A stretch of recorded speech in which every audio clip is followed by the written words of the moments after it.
komunikasi, terdapat seorang pasien bernama anak B, umur 17 tahun, di mana ia sedang duduk di bangku SMA kelas 2. Dia mengalami gangguan sensorik pada penglihatan sejak 3 tahun yang lalu. Di rumah sakit, pasien ditemani oleh orang tuanya, di mana pasien tersebut sedang menjalani rawat inap. Assalamualaikum warahmatullahi wabarakatuh. Perkenalkan, saya Ulfadila. Saya mahasiswi Universitas Bambang Daslawi kelas 1C, Prodi S1 Ilmu Keperawatan. Jadi saya akan membuat video pemeriksaan tanda-tanda vital pada pasien dengan gangguan sensorik. Pemeriksaan TTV ini meliputi yang pertama tekanan darah, yang kedua suhu, yang ketiga respirasi, dan yang keempat nadi atau detak jantung. Apa itu komunikasi?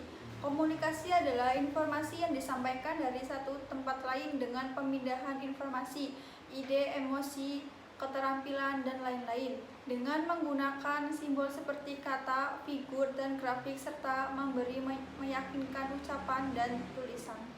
Gangguan proses sensorik adalah suatu kondisi di mana tubuh dan otak memiliki kesulitan mengolah dan menanggapi rangsangan sensorik dari lingkungan.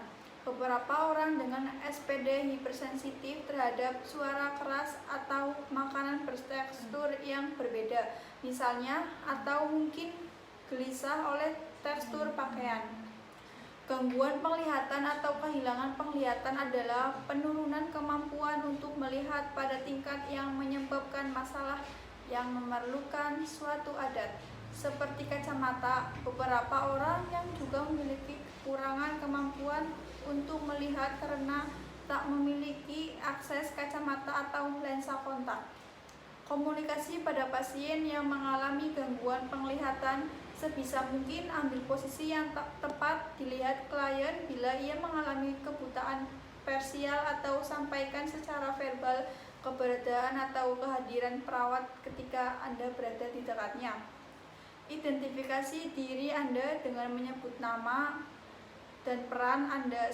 Berbicara menggunakan nada suara normal karena kondisi klien tidak memungkinkan hanya menerima pesan verbal. Secara visual, nada suara Anda memegang peranan besar dan bermakna bagi klien. Terangkan alasan Anda menyentuh atau mengucapkan kata-kata sebelum melakukan. Tahapan yang harus dilakukan dalam komunikasi pada pasien gangguan sensorik penglihatan. A. Tahap prainteraksi. Pada tahap ini yang harus kita lakukan adalah mengumpulkan dan tentang klien dengan mempelajari status atau latar belakang yang ada, mengeksplorasi perasaan. Proses ini akan mengurangi kekurangan dalam saat komunikasi dengan cara mengeksplorasikan perasaan apa yang ada pada dirinya, membuat rencana pertemuan dengan klien. Proses ini ditunjukkan dengan kapan komunikasi akan dilakukan, di mana, rencana apa yang dikomunikasikan, serta target dan sasaran yang ada. B. Tahapan perkenalan atau orientasi.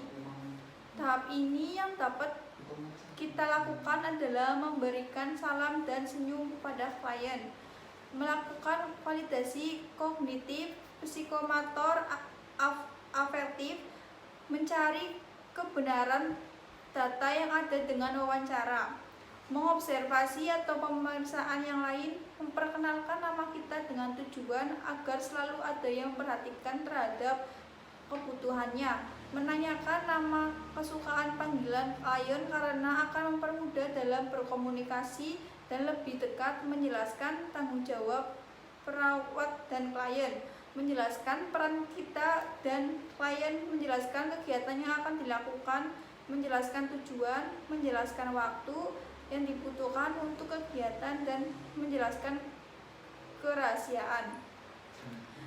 C. Tahap kerja. Pada tahap ini, kegiatan yang dapat kita lakukan adalah memberi kesempatan pada klien untuk bertanya, karena akan memberitahu tentang hal-hal yang kurang dimengerti dalam komunikasi, menanyakan keluhan utama melalui kegiatan dengan cara yang baik, dan melakukan kegiatan sesuai dengan rencana.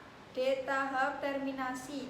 Pada tahap terminasi dalam komunikasi ini, kegiatan yang dapat kita lakukan adalah menyimpulkan hasil wawancara, meliputi evaluasi proses dan hasil, memberikan reinforcement yang positif, merencanakan tindak lanjut dengan klien, melakukan kontrak atau waktu, tempat, dan topik, dan mengakhiri wawancara dengan cara yang baik.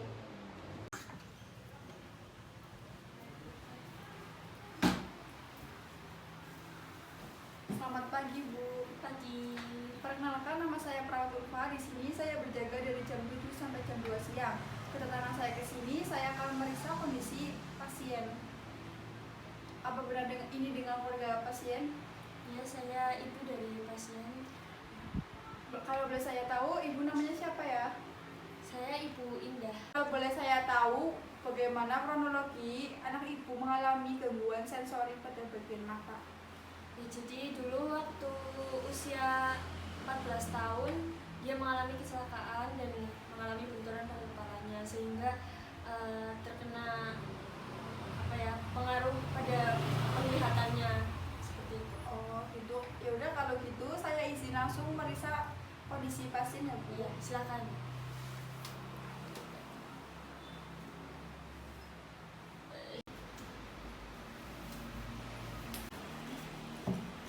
Selamat pagi, Dek. Pagi. Perkenalkan, nama saya Perawat Ulfa. Di sini saya berjaga dari jam 7 sampai jam 2 siang. Kedatangan saya ke sini, saya akan melakukan pemeriksaan tanda-tanda vital pada Adek. Gimana, Dek, perasaannya hari ini? Senang. Kalau boleh tahu, yang dirasa apa hari ini? Udah mendingan sih, udah nggak ada yang dirasa, panasnya juga udah mulai turun, terus nafsu makan juga udah meningkat. Ya udah kalau gitu saya izin mengecek tekanan darah dulu ya. Kalau naik, kalau ada perubahan.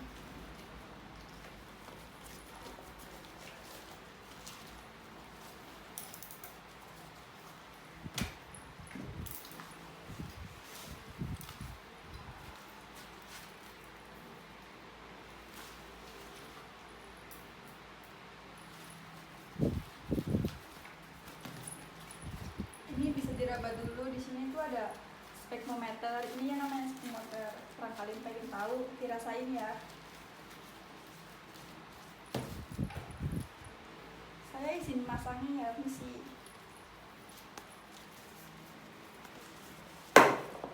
Misi.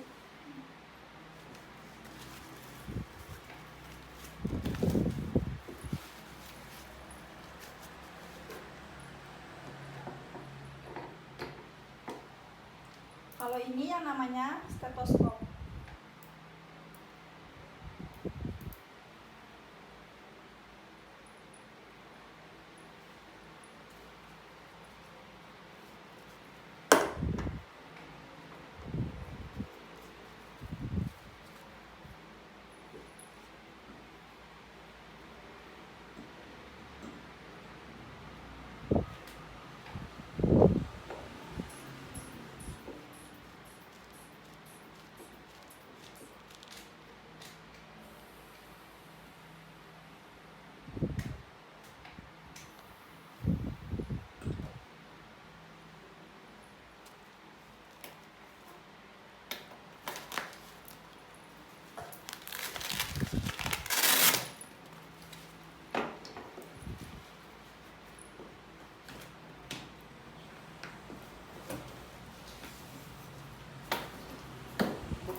Tindakan yang kedua yaitu pengecekan suhu. Ini boleh diraba dulu ya, Dek. Ini yang namanya termometer.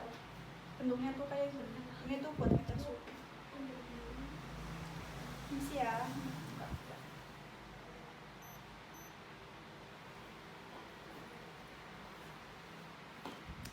Sambil cek suhu, saya juga harus sekalian ngecek respirasi ya. Misi.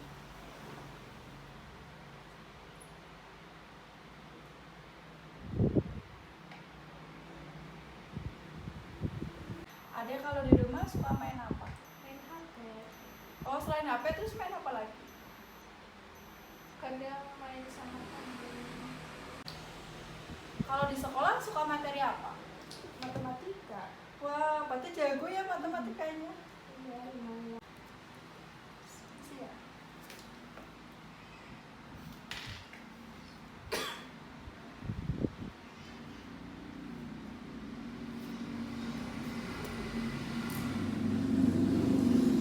Tindakan yang terakhir itu ya. Iya.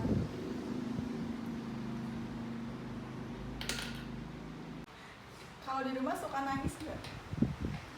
Enggak, udah gede nangis. Iya bagus. Kalau udah gede tuh nggak boleh nangis. Kelas berapa sekolahnya, Dik? Kelas 2 SMA. Oh, berarti bentar lagi udah mau kuliah ya? Kelas 3 terus nanti kuliah. Iya. Sekolah yang pinter. Biar sukses.